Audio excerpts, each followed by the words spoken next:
बिस्मिल्लाहिर्रहमानिर्रहीम, अस्सलामुअलैकुम नाज़रीन, आप देख रहे हैं द लास्ट स्टार और मैं हूं यासिर रशीद। और आज हमारे साथ पैनल पे मौजूद हैं सीनियर सहाफ़ी राना अजीम साहब, रोज़नामा 92 न्यूज़ कराची के एडिटर सईद खावर साहब हमारे साथ मौजूद हैं, एडिटर इस्लामाबाद राव खालिद साहब हमारे साथ मौजूद हैं और ब्यूरो चीफ इस्लामाबाद सुहेल इकबाल भट्टी साहब हमारे साथ मौजूद हैं। आप तमाम अफराद का बेहद शुक्रिया। नाज़रीन, बात करेंगे कि पाकिस्तान में इन दिनों सियासी जो गहमा गहमी है वो उरूज पर है। एक जानिब PDM तहरीक का आगाज करने जा रही है, दूसरी जानिब हुकूमत ये समझती है कि इस तहरीक से हुकूमत को कोई खदशा नहीं है। पाकिस्तान मुस्लिम लीग नून भी अपना पावर शो करने जा रही है। कल एक जलसा होगा रीगल चौक लाहौर में, उसमें कितने कारकुनान होंगे और बल्दियाती इलेक्शन की भी आगे से तैयारियां शुरू होने वाली हैं। तो ऐसे में जब PDM की तहरीक चलेगी तो जो सियासी कारकुनान हैं जो अपोजिशन जमातों से ताल्लुक रखते हैं वो PDM तहरीक के लिए जान लड़ाएंगे या फिर बल्दियाती इलेक्शन की तैयारियों में मसरूफ होंगे। वो भी क्या मखमसे का शिकार है या फिर उन पे सिचुएशन जो है वो क्लियर है?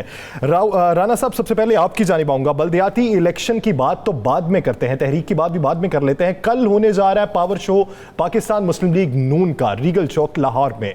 क्या ये पावर शो होगा या फिर शो फ्लॉप होगा? बिस्मिल्लाहिर्रहमानिर्रहीम। देखें यासर, मुस्लिम लीग नून ने बड़ा जोर लगाया है, बड़ी प्रेस कॉन्फ्रेंस हुई हैं, 3 दिन मीटिंग्स होती रही हैं। उसके बाद लाहौर मुस्लिम लीग नून का घर है। यहाँ पर 85% सीट जो है वो मुस्लिम लीग नून के पास हैं। 95% बल्दियाती इदारे जो मुंतखब नुमाइंदे थे वो मुस्लिम लीग नून के पास थे। पूरे लाहौर के अंदर जो मियाँ नवाज शरीफ का घर है, मियाँ नवाज शरीफ समझते हैं कि पूरा पाकिस्तान जो है वो हार भी जाए तो लाहौर नहीं हारते, जैसा मुशर्रफ दौर में हुआ था।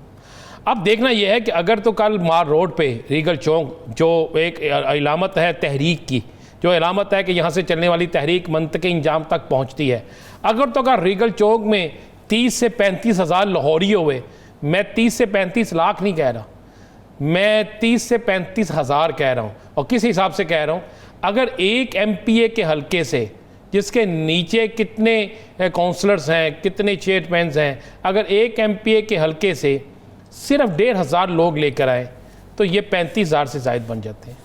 और अगर 1,000 लेकर आए तो फिर भी 30,000 बन जाते हैं। कि अगर लाहौर से ही जी मैं अगर 500 लेकर आए तो फिर भी 15 से 20,000 बन जाते हैं। अगर तो मुस्लिम लीग नून इस शो में कामयाब हो गई और लाहौर में का रीगल चौक पर हर तरफ नून लीग के कारकुन ही नज़र आए और हर तरफ से एक ही नारा लगता हुआ नज़र आया, तो फिर हम कह सकते हैं कि ये तहरीक भी कामयाब हो जाएगी और मुस्लिम लीग नून जो है वो जो चाहती है वो हो भी जाएगी।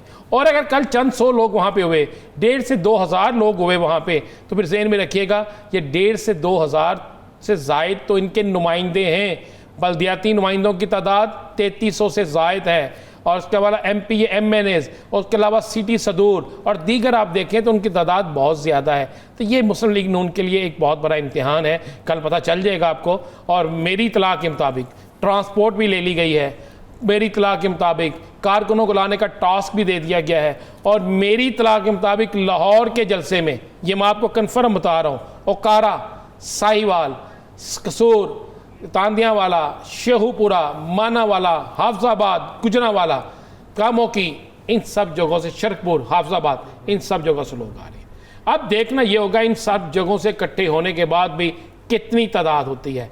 मुस्लिम लीग नून के लिए भी इम्तिहान है, इनकी तहरीक के लिए भी इम्तिहान है, क्योंकि सबसे ज़्यादा जो एतमाद किया जा रहा है ना, वो किया जा रहा है कि नून लीग जो है जब पंजाब से तहरीक चलाएगी, जिस तरह मरियम ने कहा हमारा कोई वज़न नहीं उठा सकता, अवामी रद्द-ए-अमल है, अवाम की कितना प्रेशर होगा, तो ये कल पता लग जाएगा यासर। लेकिन आप देख लीजिएगा, मेरे एक अपने तज़किये के मुताबिक ये गलत भी हो सकता है, 1,500 से 2,000 मैक्सिमम लोग होंगे। बहुत कम कह रहे हैं।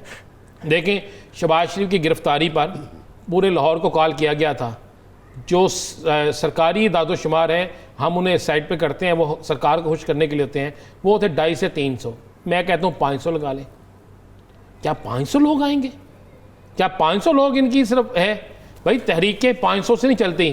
तहरीक इमरान खान जो जुलूस इतना बड़ा लेकर गए, तहरुल कादरी लेकर गए, अगर उससे हुकूमतें तब्दील नहीं हुई, अगर मौलाना फजलुर रहमान के एक बहुत बड़े मुनज़्ज़म धरने से तब्दील नहीं हुई, तो आप क्या समझते 500, 2000, 3000 के मजमे से कुछ तब्दीली आएगी? मैं नहीं समझता। चलें देखते हैं, कल सूरत हाल वाज़ेह हो जाएगी। अगर अवाम की तादाद ज़्यादा हुई तो फिर पाकिस्तान मुस्लिम लीग नून का जो मौक़िफ़ है उसको अवाम उसकी तायीद करते हैं तो वो भी सामने आ जाएगा।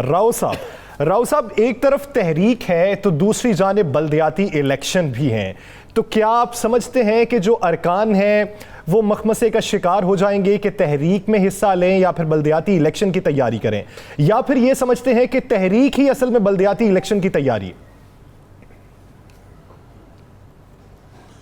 देखिए, तहरीक की हद तक तो मुझे तो कोई आसार ऐसे नज़र नहीं आते कि बहुत बड़ी तहरीक चले। वो हम मियाँ नवाज शरीफ के वज़ीर-ए-आज़म के तौर पे बरतरफ़ी से लेके तो उसके बाद मुख्तलिफ़ मौक़े पे मुल्क से बाहर गए, फिर वापस आए, जो इज्तिमात होते रहे या कोशिशें जो होती रहीं, उसमें कोई बहुत ज़्यादा रिस्पांस उसमें नहीं था। तो तहरीक तो मैं राना साहब से एग्री करता हूँ, ये तहरीक, ये 10,000 भी आ जाएंगे तब भी तहरीक वगैरह का चक्कर तो बिल्कुल भी नहीं चलेगा।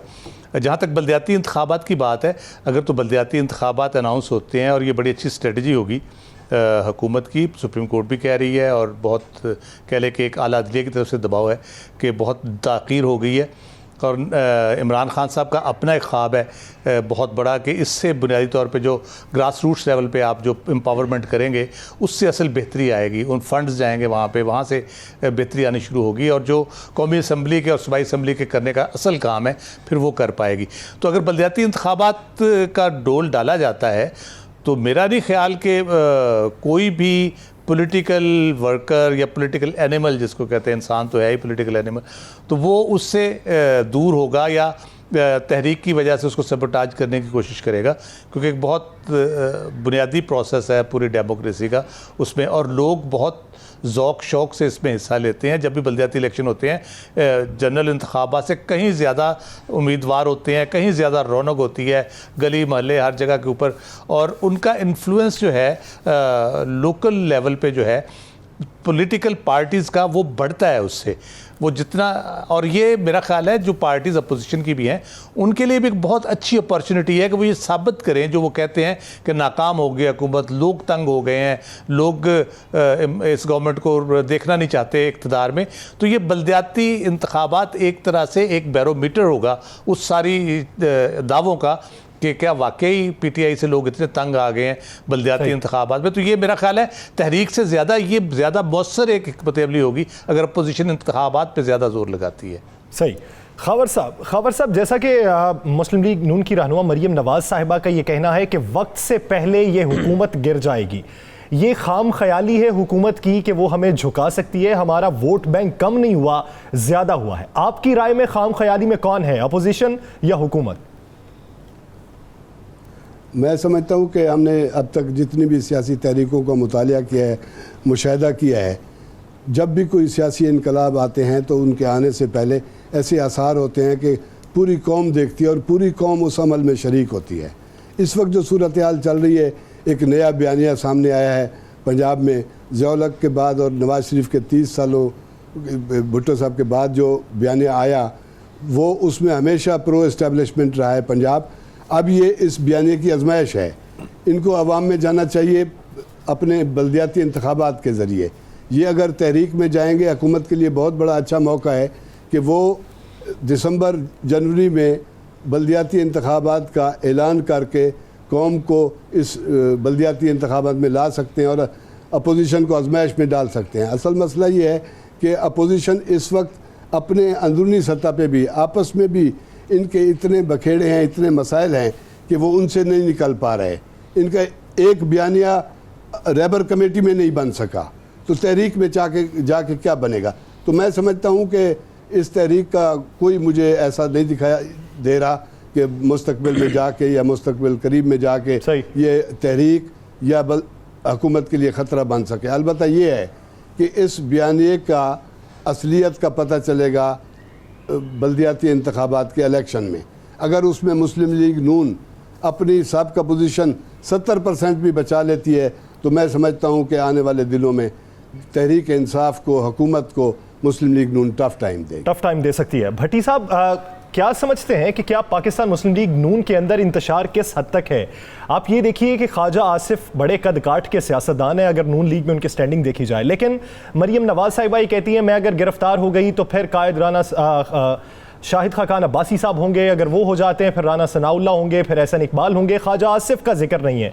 तो क्या आप ये समझते हैं कि ऐसी सूरत हाल में जब पाकिस्तान मुस्लिम लीग नून अंदरूनी इंतशार और खलफशार का शिकार है तो कोई उनकी तहरीक या जलसा कामयाब हो सकता है? यासिर देखिए, इस वक्त पाकिस्तान मुस्लिम लीग नून की जो कोशिश है, जो मौजूदा सियासी सूरत हाल डेवलप हुई है बिलखुसूस APC के बाद और नवाज शरीफ साहब ने जो बयानिया इख्तियार किया है पंजाब में पहली मरतबा, उसकी रोशनी के अंदर मरियम नवाज साहबा ये चाहती हैं कि मुस्लिम लीग नून को मैक्सिमम लेवल के ऊपर फाल किया जाए, सियासी वर्कर्स को और अवाम को मोबिलाइज किया जाए। उनको मोबिलाइज करने की खातिर ये सारी एक एफर्ट्स हो रही हैं। इस वक्त उन्हें पता है कि फिल वक्त तहरीक चलाने का कोई माहौल साजगार नहीं है। मुस्लिम लीग नून के कुछ रहनुमाओं से जो मेरी बात हुई, उनके माइंड के अंदर, उनकी स्ट्रेटजी के अंदर ये चीज जरूर है कि आने वाले महीनों में कुछ अहम तरीन इदारों के अंदर कुछ तब्दीलियां होनी हैं, तकर्रियां होनी है, कुछ ने रिटायर होना है। वो ये समझते हैं कि उससे जो एक हमारा कौमी सियासी माहौल है वो तब्दील होगा, और उन्हें पता है कि पाकिस्तान पीपल्स पार्टी और उसके अलावा जमीयत उलमा इस्लाम वो पॉलिटिकल और अपोजिशन का लीडिंग रोल प्ले नहीं कर सकती जो मुस्लिम लीग नून ने पिछले कुछ महीनों के अंदर वर्कर्स को और अवाम को मोबिलाइज करने की कोशिश की है। तो इस वक्त उनकी स्ट्रेटजी सारी यही है कि अगले 2 से 3 माह तक पब्लिक को मोबिलाइज किया जाए। चूंकि मुस्लिम लीग नून की टॉप लीडरशिप ये समझती है कि उनके जो केसेस हैं, पाकिस्तान पीपल्स पार्टी के बरक्स उनकी ये स्ट्रेटजी है कि अदालतों के अंदर तो जो कुछ उनके साथ होना था हो चुका। अरशद मलिक जो एहतसाब अदालत के जज थे, जब उनका ड्रॉप सीन जो हुआ उसके बाद वो समझते हैं कि हमने जो इंसाफ हासिल करना है, इस कौमी जो सियासी फजा है उसको तब्दील करके, हुकूमत पर प्रेशर बिल्ड करके और इदारों को इस बात पर मजबूर करना है कि वो उनके साथ बैठकर बात करें। चूंकि वो कहते जरूर है, अमली तौर के ऊपर, जबानी तौर पर कहते जरूर हैं कि हमें अदालतों से इंसाफ मिलेगा, हमें यकीन है, लेकिन वो एफर्ट्स जो उन्होंने अदालतों में करनी थी वो तमाम तर एफर्ट्स उन्होंने बाहर शाहराहों पर शिफ्ट कर दी है कि अवाम को मोबिलाइज किया जाए और मुस्लिम लीग नून को एक प्रेशर बिल्ड करने वाली जमात के तौर के ऊपर मुतारिफ करवाया जाए ताकि कुछ बातचीत बन सके। पाकिस्तान पीपल्स पार्टी ऐसा मोमेंटम बिल्ड नहीं कर सकती। मौलाना फजल रहमान अगर ऐसा मोमेंटम बिल्ड करते हैं तो उसके ऊपर एक मजहबी छाप जरूर दिखाई देती है कि मदारिस के लोग हैं। तो उसी सिलसिले के अंदर ये कोशिश कर रहे हैं, लेकिन डेफिनेटली बल्दियाती इंतखाबात के अंदर ये वाजे करेगा कि इनकी सारी एफर्ट्स इनको क्या कुछ हासिल हुआ है। यानी बल्दियाती इलेक्शन जो है वही सबका इम्तिहान है, उसका नतीजा ही सबकी सियासत का फैसला कर सकता है। राना साहब, ब्रेक पे जाना है, उससे पहले आप क्या समझते हैं कि इस वक्त ख्वाजा आसिफ साहब की स्टैंडिंग क्या है और वो अराकीन जो इदारों से मुतसादिम रवैया और बयानिया उसके मुखालिफ खड़े हैं, उनकी स्टैंडिंग क्या है? देखें, बड़ी क्लियर है। ख्वाजा आसिफ ने जो आसिफ अली जरदारी के मुताल्लिक बयान दिया निजी TV में, जिस पे आज बड़ा शोर मचा है, क्या ख्वाजा आसिफ कोई पागल तो नहीं है, कोई बच्चे तो नहीं है? उन्होंने बिल्कुल सोच समझ के दिया है। ख्वाजा आसिफ समेत एक बहुत बड़ा हल्का है इनकी अपनी जमात के अंदर जो तसादम की सियासत से दूर रहना चाहते हैं, और उस तसादम की सियासत से दूर रहेगा। ये मैं आपको लिख के देता हूँ, दूर रहेगा और किसी सूरत में नहीं वो सामने आएगा। आने वाले दिनों में आपको नज़र आ जाएगा। और मैं एक बल्दियाती इलेक्शन के हवाले से एक खबर ब्रेक करता चलूँ। बल्दियाती इलेक्शन जब इनकी तारीख पीक पे होगी तो उस वक्त तक बल्दियाती इलेक्शन अनाउंस हो चुके होंगे और इनकी तहरीक के दौरान ही बल्दियाती इलेक्शन होंगे। और बल्दियाती इलेक्शन वो लड़ेगा जिस कारकुन पर एंटी पाकिस्तान, यानी ऐसे मुकदमात नहीं होंगे जो अदारों के ऊपर तकारीर या तहरीक के सूरत में होते हैं। तो ऐसे मुकदमात उन्हीं लोगों पे होंगे जो तहरीक का हिस्सा बनेंगे। तो इससे कई मुस्लिम लीग नून के ऐसे बेहतरीन वर्कर जो इस तहरीक में जाएंगे वो बल्दियाती इलेक्शन से महरूम हो जाएंगे और हुकूमत फ़ायदा उठाएगी। अब हो ये रहा है कि मुस्लिम लीग नून की एक बड़ी अक्सरियत जो बल्दियाती इलेक्शन की तैयारी कर रही थी, उन्होंने तहरीक का हिस्सा बनने से इनकार कर दिया। यानी हुकूमत ने तहरीक के आगाज तक के लिए बल्दियाती इलेक्शन का जो कार्ड है वो छुपा के रखा है, वो तब शो किया जाएगा। नाज़रीन, सियासी मंजरनामे पर मजीद भी बात होगी। यहाँ वक्त हुआ एक शॉर्ट ब्रेक का। Stay with us.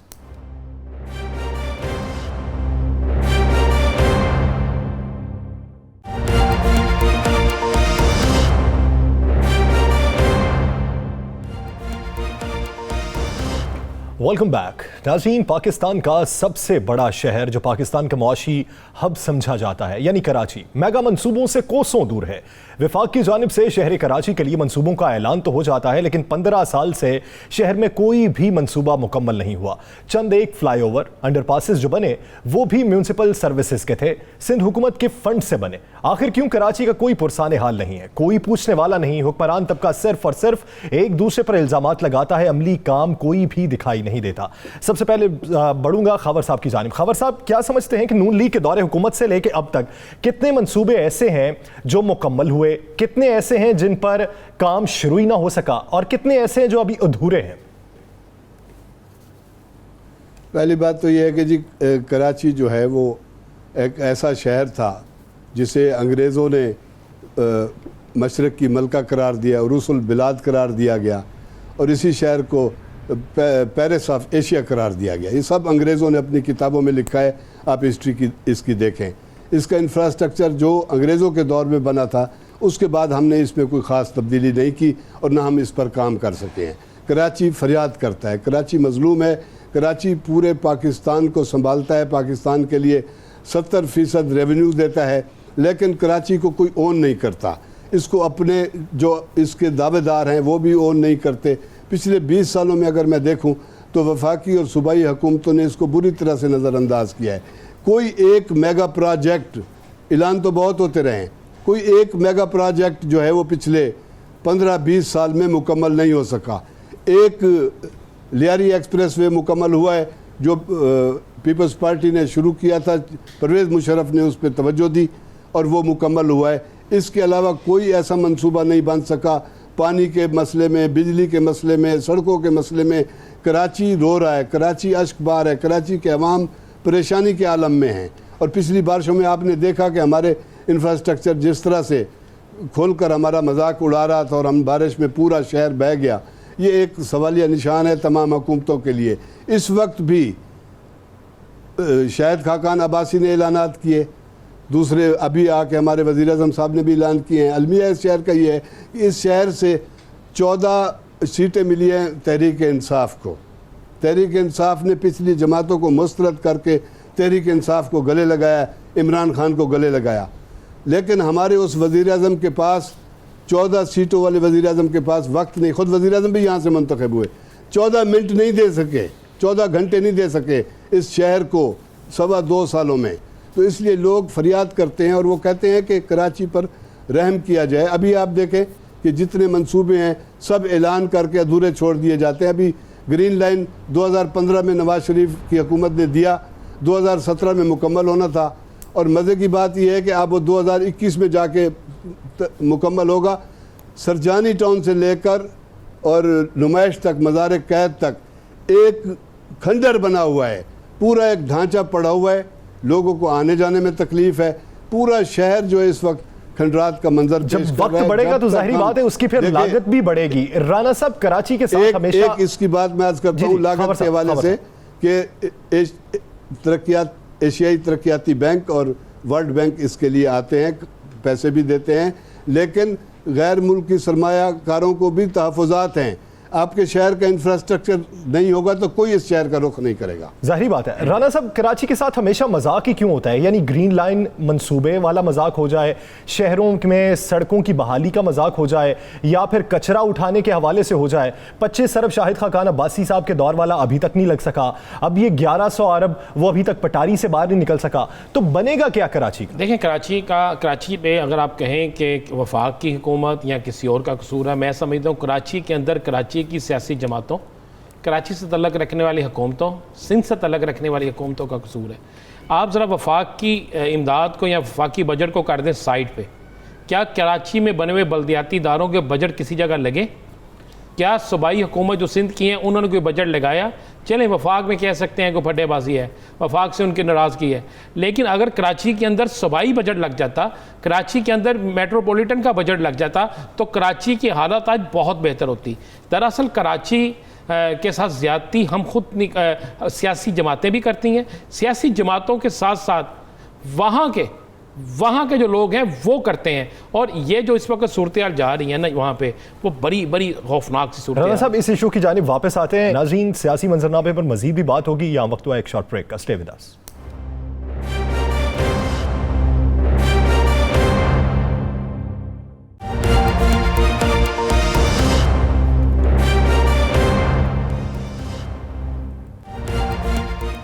Welcome back. नाज़रीन, बात हो रही थी कराची की। कराची में इंफ्रास्ट्रक्चर की बहाली तो नहीं हो पा रही, कानून की पासदारी कैसे होती है वो भी आपने देख लिया। निहाल हाशमी की फैमिली जो थी वो एक सड़क पर जा रही थी कि उनकी गाड़ी की टक्कर हुई, आगे वाली फैमिली से उनका लड़ाई झगड़ा हुआ, पुलिस मौके पर पहुंची, पुलिस के पूछने पर पुलिस के साथ फिर झगड़ा हो गया और थाने में जाकर पुलिस की वर्दियां फाड़ डाली गई। राना साहब, जहां सियासतदान अपना असर और रसूख से अजारादारी हर इदारे पर अपना सियासी शख्सी हक समझें, वहां पर तब्दीली किस तरह से आएगी? मुमकिन नहीं है ना। देखें, कराची में सियासतदानों ने जिसके इससे जो आया उसने उतना ही अपना खा लिया, जिसको जो मिला वो ले उड़ा, जिसके पास जो फंड थे उसने ज़ाती मलकियत बना ली है। अब कराची के अंदर जो हुआ है, अभी हम दिखा रहे हैं निहाल हाशमी। आप देखें कि निहाल हाशमी के सामने उसका बेटा एक पुलिस एहलकार को पकड़ रहा है, उसका गर्दन दबा रहा है और निहाल हाशमी खड़ा है। जब उसके बेटे को दूसरे पुलिस वाले ने खींचा है तो तब निहाल हाशमी आगे होता है। दूसरी फुटेज में देखें, एक दाढ़ी वाला शख्स, शरीफ आदमी, लंबी दाढ़ी है, सुन्नत के मुताबिक उसकी दाढ़ी है, और उसके साथ उसका बेटा किस तरह लड़ रहा है, किस तरह उसे गालियाँ निकाल रहा है, किस तरह चीखों पुकार कर रहा है। जब आपके शहर के सियासतदान इन हालात पे उतर आए कि शहर की तरक्की नहीं, कानून की पासदारी नहीं, सिर्फ बदमाशी करनी है, तो फिर ऐसा ही होता है। और ख़ासकर मुस्लिम लीग नून के अंदर तो मुझे लगता है रात के बाद ही तंजीम साजी से लेकर तन साजी और उसके बाद ये मारपीट, ये सारा मुस्लिम लीग नून का है। निहाल हाशमी के रवैये को कौन नहीं जानता। आज अपोजिशन में होने के बावजूद वो ये सब कुछ कर रहे हैं, उनका बेटा कर रहा है। ये आम सी बात नहीं है कि एक पुलिस एहलकार को पकड़ कर मारना, उनकी वर्दियां फाड़ देनी, उनकी गर्दन दबाने की कोशिश करनी, आम शहरियों से लड़ना, तो उसके बाद आप यानी अगर इक्तदार में हो तो फिर सूरत हाल का खुद ही अंदाजा लगा कि इक्तदार में होने के बाद क्या होता है। राव साहब, क्या कराची को लिसानी सियासत की मार पड़ती है या फिर इलाकाई सियासत की मार पड़ती है या फिर पार्टी की वजह से? यानी एक पार्टी बरसर इक्तदार है सूबाई सतह पर, दूसरी पार्टी विफाकी सतह पर है, इस वजह से क्लैश में कराची रुल जाता है। देखिए, कराची पे जिस तरह से गलबा रखा गया है लिसानी बुनियादों के ऊपर पिछले 30-40 साल से, उसने उसकी जो रूह है, वो लोगों की जो रूह है एक, या लोगों के अंदर जो जज्बा है उसको बनाने का, ठीक करने का या एहतजाज करने का, इवन वो तक उससे छीन लिया है। एक इशारे पे सारे काम होते थे, उसी उनका एक ख़ास मैकेनिकल, जिसको कहते हैं मशीनी तरीके से चीज़ें चलती थी। एक ऑर्डर आता था लंदन से कि सुबह हो गई है तो वो कहते सुबह हो गई है, वो कहते रात हो गई है तो रात हो गई है। वो जो मैकेनिकल एक सिस्टम पूरा चला, उसमें जो कराची की अपनी रूह थी, जो लोगों की रूह थी, जो वहाँ के लोगों में जज्बा था, जितनी वहाँ वर्सटैलिटी है ज़ुबानों के हिसाब से, इलाके के हिसाब से, पूरे पाकिस्तान की रिप्रेजेंटेशन है कराची के अंदर। पख्तून है, पंजाबी हैं, सिंधी हैं, बलोची हैं, उर्दू स्पीकिंग है, एक बहुत कह ले कि गुलदस्ता उसको हम कह सकते हैं। और ये होता था गुलदस्ता, पनाह देता था कराची लोगों को, लेकिन उसको बर्बाद किया गया इस तरह से। पाकिस्तान के इकनॉमिक हब को बर्बाद किया गया। मैं तो कहूँगा एक डेलिब्रेट एफर्ट थी कि इसको पूरी तरह से बर्बाद कर दिया जाए। एक उम्मीद की किरण नज़र आई थी, क्योंकि इमरान खान की हुकूमत ने बड़े शहरों के, कराची को देखते हुए बड़े शहरों की बेहतरी का एक इकदाम उठाने शुरू किए हैं। लाहौर का भी है उसमें प्लान, फैसलाबाद का भी है, हैदराबाद का भी है, कराची का भी है, पेशावर का भी है।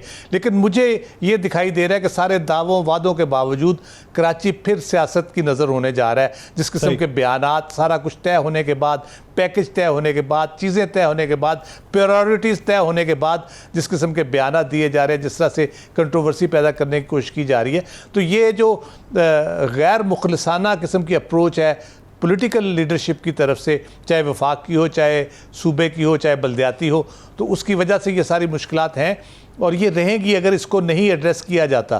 फिर ये कहते हैं कि हर जगह पे आप जो है वो फ़ौज आ जाती है या फ़ौज से काम लेना पड़ता है आपको।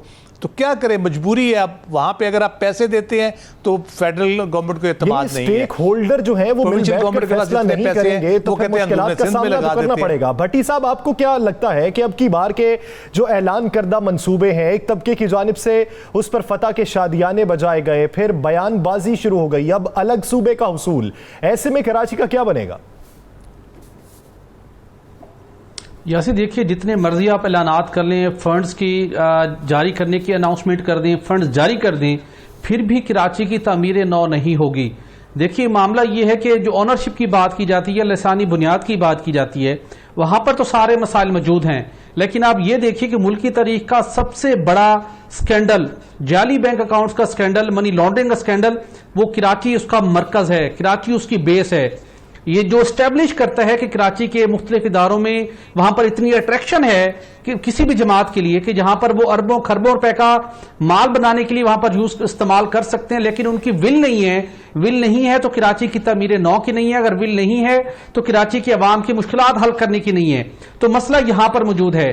कोई भी जमात हो, पाकिस्तान पीपल्स पार्टी हो या दीगर कोई जमात हो, जब उनके लोगों की वहां पर विल होगी कि हमने कराची को अब संवारना है, बहुत हो गया, कराची की तामीर नौ करनी है, वहां पे ना फंड्स का मसला है। एनएफसी अवार्ड के तहत पंजाब के बाद सबसे ज्यादा रकम, तकरीबन 600 अरब रुपए सालाना के लगभग रकम सिंध को मिलती है। सिंध रेवेन्यू बोर्ड खुद रेवेन्यू जनरेट करता है। उसके बाद और बहुत से उनके वहां पर फंड्स के वसाइल उनके पास मौजूद हैं, लेकिन अमली तौर के ऊपर क्या कुछ होता है वो हालिया बारिशों ने सबके सामने उनका कच्चा छट्टा खोल कर रख दिया। तो मामला यह है, तमाम बड़े स्टेक होल्डर्स को बैठकर अब ये एहसास करना होगा कि वो कराची जो पाकिस्तान के ओवरऑल रेवेन्यू के अंदर जिसका कलीदी किरदार है, वो कराची जिसने मुल्क भर के लोगों को रोजगार फराहम किया, जो तबाहाली से दो चार है, अब उसकी तामीर नौ करनी है। वो पानी के मंसूबे हों, वो सीवरेज के मंसूबे हों, वो शाहराहों की तामीर के मंसूबे हों, उनको मुकम्मल करना है। आप एक टाइम लाइन मुकर्रर कीजिए, चीजें बिल्कुल हो सकती है, उनकी मॉनिटरिंग आप कीजिए, एक विल का मुजाहरा करना होगा। और सबसे बढ़कर ये है, अगर ये जो जाली बैंक अकाउंट स्कैंडल था मुल्क की तारीख का सबसे बड़ा स्कैंडल, इसको हमने सियासी मफादात को बलायताक रखते हुए मंतकी इंजाम तक पहुंचा दिया, तो वो टर्निंग पॉइंट होगा कराची के बेहतर होने के हवाले से।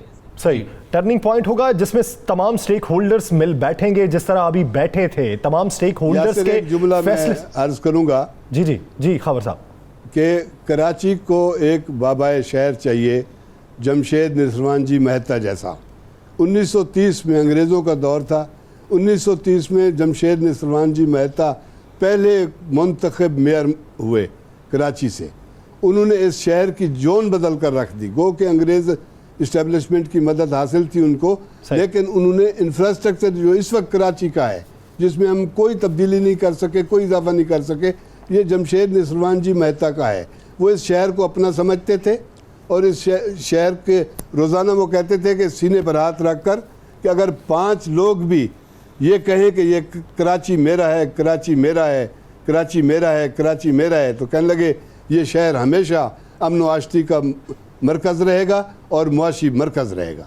यानी इसमें यह है कि लोगों की ये ख्वाहिश होनी चाहिए कि सियासी मफादात से बालातर होकर, ज़ाती मफादात से बालातर होकर मुल्क कौम के लिए फ़ैसले किए जाएं, तब कराची की सूरत हाल बेहतर हो सकती है। नाज़रीन, आगे बढ़ेंगे और अगर पर बात करेंगे कि वजारत मजहबी उमूर ने जहेज़ और दुल्हन के तोहाइफ से मुतल्लिक कानून में तरमीम की समरी काबीना को अरसाल कर दी है। जहेज़ और दुल्हन के तोहाइफ मुमानियत तरमीमी बिल 2020 का नाम दिया गया। इस बिल में दुल्हे की जानिब से जहेज़ की तलब और नुमाइश पर पाबंदी आयद करने का फैसला कर लिया गया। बिल के तहत जहेज और दुल्हन को दिए जाने वाले तोहाइफ की कीमत 4 तोले सोने से ज्यादा नहीं होगी। बिल में और क्या क्या सिफारिशात हैं, इसी पर बात करेंगे। भट्टी साहब, कहिएगा कि इस बिल से क्या इन रवायात का खात्मा हो जाएगा? क्या जो कदीमी रिवायात हैं, कदामत पसंद रिवायात हैं, उनका खात्मा हो सकेगा और जिंदगी में आसानी आएगी? जैसे देखिए, माजी की अगर हम माजी पर नज़र डालें तो बहुत सी ऐसी रवायात रही हैं जो कि एक तवील अरसे से चलती आ रही थी, लेकिन जो इंसानियत की फलाह के लिए नहीं थी, जहां पर इंसानियत को मसाइल का सामना था, उन्हें अल्टीमेटली कानून ने आके रोका है और उनके ऊपर तकरीबन बहुत सी ऐसी रवायात के ऊपर उनके ऊपर अमद दरामद कम हुआ, बहुत हद तक कम हुआ। लेकिन एक जहेज़ की एक ऐसी रवायत जो माजी से चली आ रही है, उसके रुझान में मुसलसल इजाफा हो रहा है। हम बड़े शहरों की बिलखुसूस अगर बात करें तो वहां पर अब ये एक फैशन बनता जा रहा है कि लड़के वालों की तरफ से लड़की से मुंह उठाकर उससे डिमांड किया जा रहा है जहेज। बहुत से ऐसे रिश्ते हैं, कुछ अरसे कब बहुत से ऐसे केसेस मेरे इल्म में आए कि एक रिश्ता इस वजह से नहीं हो सका कि दोनों फैमिलीज ने मुलाकात हुई, मौजूद रिश्ता था, लेकिन लड़के की साइड से लड़के की फैमिली ने डिमांड किया कि अब बताइए आप हमें क्या देंगे, लड़की क्या गाड़ी लाएगी, कितना सोना लाएगी, घर की कितनी अप्लायंसेज लेके आएगी, तो उसके ऊपर बात ना बन सकी। तो जहेज एक ऐसी लाना था जो बहुत बड़ा मसला बनती जा रही है। इस मामले को वजारत मजहबी अमूर ने कुछ अर्सा कबल टेकअप किया, सूबों के साथ मुशावरत की गई, क्योंकि वफाकी हुकूमत का रोल बहुत लिमिटेड है 18वीं तरमीम के बाद कि वफाकी दारुल हुकूमत तक आप कानून साजी कर सकते हैं। लेकिन इस मामले के अंदर जो कि dowry and bridal gifts amendment bill 2020 जिसका नाम दिया गया है, इस बिल के तहत तमाम सूबों ने इत्तफाक किया है कि अब इस कानून के ऊपर जो 1976 में आया था इसमें तरमीम की जरूरत है, जिसके लिए अब इसके अंदर ये सिफारिश की गई है सूबों के साथ तय करके कि दुल्हन को जहेज में या उसके जो तहाइफ होंगे उसकी मालियत 4 तोले सोने से ज्यादा नहीं होनी चाहिए। 4 तोले का मतलब है जो वजाहत की गई है डॉक्यूमेंट्स के अंदर कि 4 लाख से ज्यादा। और इंटरेस्टिंगली जो हमारे हम देखते हैं अपने इर्द गिर्द देखते हैं कि शादियों के ऊपर एक तबका, एक क्लास लाखों करोड़ों रुपए खर्च करती है, उसको भी रोकने के लिए बाज़ाब्ता तौर के ऊपर कानून साजी की सिफारिश की गई है इस बिल के अंदर कि आपने इससे ज्यादा बाहर जाकर अपने अखराजात नहीं करने, आपने सादगी से सारा काम सर अंजाम देना है। अगर दूल्हे की तरफ से जहेज का मुतालबा किया जाएगा तो उसके कानून की खिलाफ वर्जी तस्वुर की जाएगी, 1 साल उसे कैद होगी। उसके बाद दुल्हन को जो अपने तहाइफ देने हैं उनकी मालियत भी 4 लाख तोले के 4 तोलों के अंदर होनी चाहिए। उसके साथ दुल्हन को जितने तहाइफ मिलेंगे उनको निकाहनामे के अंदर कानून अब बनाया जा रहा है कि निकाहनामे के अंदर उसका इंदराज होगा कि मुस्तकबिल के अंदर अगर कोई नाचाकी होती है, इख्तिलाफ पैदा होते हैं, तो वो तमाम तर सामान उस लड़की को वापस मिल सके। उसके साथ साथ एक ये मामला किया गया है कि जहां पर इस कानून की अमलदारी नहीं होती, बिलखसूस सूबों की हद तक सूबों ने इस बात के ऊपर इत्तफाक किया कि वफाकी हुकूमत इस बात का आगाज करे, कानून साजी करे, इंप्लीमेंट करे। सूबा पंजाब, सिंध, खैबर पख्तूनख्वा, बलोचिस्तान, इवन आजाद कश्मीर और गिलगित बल्तिस्तान ने भी इससे इत्तफाक किया है कि इसको मुआशरे के अंदर राइज करने की अशद जरूरत है और इस कानून के ऊपर अमल दरामद की जरूरत है। इस्लामाबाद में ये कानून नाफिज होने के बाद दीगर सूबे भी इसके ऊपर अमल दरामद करेंगे। एक अच्छा इकदाम है जिससे बहुत से एक अच्छा इकदाम है, लेकिन देखना यह कि इस पर अमल दरामद किस हद तक होता है। राणा साहब, आप क्या समझते हैं कि सदियों से इसका खात्मा नहीं हो सका, अब क्या कानून नाफिज करके इसका खात्मा हो जाएगा कि कानून के साथ साथ हमें अखलाकियात का भी दर्स सिखाना होगा अब हमको? मुमकिन नहीं है, मुझे नज़र नहीं आता। देखें, हुकूमत का एक काम बहुत अच्छा है, काम बहुत अच्छा है, गरीब आदमी जो है उसके लिए तो ये बहुत बड़ी सहूलत है। लेकिन क्या आप समझते हैं कैसा हो जाएगा? क्या कोई लड़की वाला जाके शिकायत करेगा कि लड़के वाले हमसे जहेज मांग रहे हैं? ये बड़ा सवाल है। ये कोई नहीं करेगा। कौन चाहेगा कि उसकी बेटी का घर जो है बसने से पहले ही उजड़ जाए? ऐसा मुमकिन नहीं है। देखें, इस्लाम में तो ये जो कानून आज बन रहे हैं ये तो इस्लाम में पहले दिन से हैं। जिसने अपनी बेटी दे दी, इससे बढ़ के उसने क्या देना है? लेकिन यहाँ पर बेजा सवाल भी किया जाता है। और अच्छा, ना भी लड़के वाले सवाल करें, लड़की वालों को पता है कि हमने अपनी बेटी ब्यानी है, उसको फर्नीचर भी देना है, उसको जो सेट डालना है वो भी देना है, लड़के की माँ को भी सेट डालना है, और उसकी बहनों के लिए भी कुछ ना कुछ करना है, उसके भाइयों के लिए भी कुछ ना कुछ करना है। ये एक रस्म व रवाज चल रहा है और जो हमारा मुआशरा इसके बगैर आगे जा ही नहीं रहा। क्या आज से पहले किसी जहेज देने वाले को किसी शख्स ने पकड़ा? कानून तो मौजूद था ना, कानून हर जगह मौजूद था। क्या उस कानून पे अमल हुआ? किसी जगह पे नहीं हुआ। ना कोई इसके शिकायत लगाता है, ना अमल होना है। अगर इस पे अमल हो गया तो हमारे मुआशरे में जो अक्सरियत है वो बेटियां जो घरों में बग़ैर जहेज़ के बैठे रह जाती हैं, वो बेटियां जो खुदकशियां कर लेती हैं, ये सिलसिला ख़त्म हो जाएगा और हम एक बेहतरीन मुआशरा बन जाएंगे। अल्लाह करे इस पे अमल हो जाए। राव साहब, आपको भी पता है कि वन डिश का कानून शादियों पर लागू होता है, लेकिन वो लागू किस हद तक होता है उसका इदराक सबको है। तो क्या इस कानून से कोई तब्दीली आ जाएगी? जैसा कि राणा साहब ने सवाल उठाया कि जाकर रिपोर्ट कौन करेगा? रिपोर्ट बहुत से लोग अपनी बेटियों का घर बसाने के लिए नहीं करते। तो क्या सिर्फ कानून ही होना चाहिए या फिर कोई और रास्ता भी होना चाहिए? देखिए, ये रवैयों में तब्दीली के बगैर ये चीज़ तब्दील नहीं हो सकती। हमारे रवैयों में ये चीज़ शामिल हो चुकी है। एक तरीक़ाकार बन गया है कि शादी में किस तरह से होना है, 7 फंक्शन और उसके बाद मुख्तलिफ़ रसूमात, और जिस तरह से ये डावरी का सिलसिला है, एक लंबी चौड़ी लिस्टें। समटाइम्स मैं ये नहीं कहता कि लड़के वालों की ही डिमांड होती है, समटाइम्स लड़की वाले भी अगर बहुत मालदार हैं तो शो ऑफ करने के लिए वो खुद बहुत कुछ कर रहे रहे होते हैं। तो ये एक रवैया है, एक माशरती रवैया है जो एक दिखावे की वजह से बहुत ज़्यादा जिसको फ़रोग मिला है। लोग शो ऑफ करने के लिए बड़ी हद तक निकल जाते हैं, जो कि दूसरे लोगों के लिए जो अफोर्ड नहीं कर सकते उनके लिए ना सिर्फ ये कि एक कह लें कि परेशानी का बायस बनता है, बल्कि उसको फॉलो वो लोग भी करने की कोशिश करते हैं जिनके इतने वसाइल ख़ुद अपने नहीं होते, लेकिन वो चाहते हैं कि वो भी उसी तरह से उसको करें। कोई उधार उठा रहा होता है, कोई किसी मांगे तांगे से गुजारा कर रहा होता है, बच्चे की शादी या बच्ची की शादी तो हो जाती है, लेकिन उसके बाद उसको पूरी ज़िंदगी उसको भुगतना पड़ता है।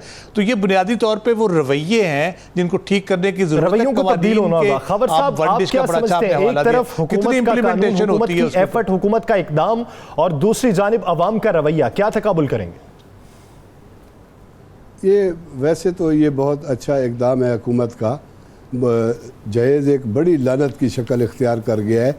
इसकी वजह से घरों में सैकड़ों बच्चियां बैठी हुई हैं मुआशरे में और बूढ़ी हो जाती हैं। बाज़ औक़ात तो मैंने कई ऐसे घर देखे हैं कि कुरान से शादी कर देते हैं, और सिर्फ इसलिए कि बेटी और बहन को कुछ देना ना पड़े। लेकिन ये जहेज़ वाली बात जो है इन्होंने बहुत अच्छा किया है। इससे ये होगा, कानून तो बहुत बनते रहते हैं, लेकिन इस मुल्क में कवानीन पर अमल दरामद नहीं होता। ये एक एहसास महरूमी का मसला है। एक तरफ ये होता है कि एक आदमी सोने में लाद कर खातून को ला रहा है, दूसरी तरफ ये है कि एक कार्ड से, एक बड़े आदमी के शादी कार्ड से जितने पैसे खर्च होते हैं उससे 10 गरीब घरों की शादियां हो सकती हैं। तो ये एक तजादात हैं मुआशरे में हमारे, और तजादात है। रवैयों में तब्दीली लाना होगी। जब तक रवैया तब्दील नहीं हो सकता तब मुआशरे में कोई बेहतरी नहीं आ सकती। नाज़रीन, आगे बढ़ेंगे और कुछ सियासी बात करते हैं कि एक जानिब हुकूमत के खिलाफ तहरीक चलाई जा रही है, PDM में तमाम सियासी जमातें इकट्ठी हैं। पाकिस्तान मुस्लिम लीग नून का रवैया अलग सा है, जबकि पाकिस्तान पीपल्स पार्टी और ANP का रवैया अलग सा है।